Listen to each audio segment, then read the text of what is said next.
Doutor, em relação da parte de contratos, né? A pessoa jurídica, o MEI, o autônomo, são a mesma coisa?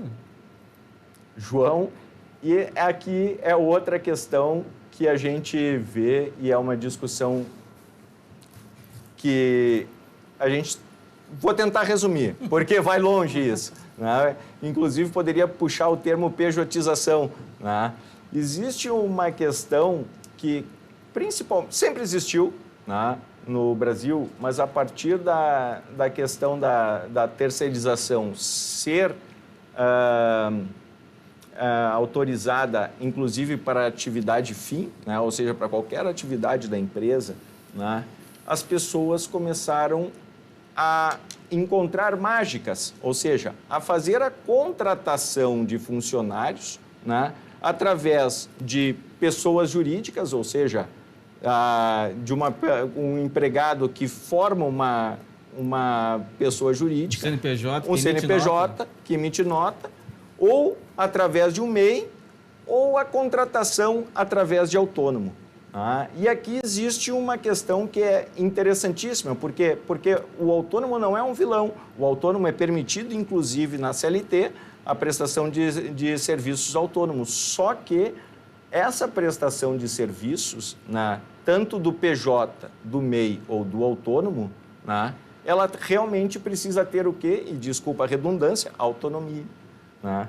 Porque o que acontece? A própria CLT determina o que é uma relação de emprego, ou seja, toda relação que existe pessoalidade, que existe a onerosidade, a não eventualidade, ou seja, a habitualidade dela, né, e uma relação de subordinação é uma relação de emprego, certo? Nesse caso, com esses 4 elementos, nós precisamos olhar para a relação entre a empresa, né, o PJ, o MEI e o autônomo para ver se existe o quê? Autonomia. Ou seja, o elemento subordinação jurídica vai ser exatamente o que vai nos determinar se existe aqui uma relação de emprego ou uma relação de trabalho, de prestação de serviços. Que muitas vezes não ocorre, né? Se cobra horário fixo do PJ, né? Se ele não tem autonomia, tem uma série de ordens para estar cumprindo, então isso tudo acaba se tornando, na verdade, de fato, uma contratação CLT. E, João, de emprego, na verdade. De emprego.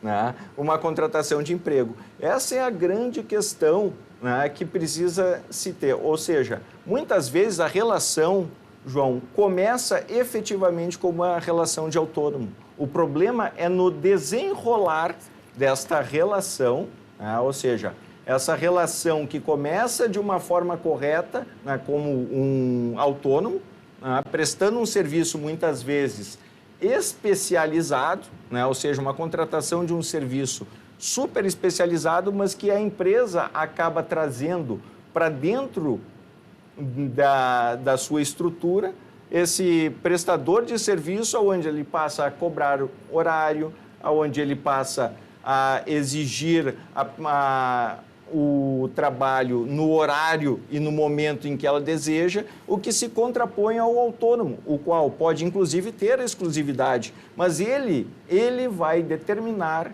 quando e como prestará o serviço, né?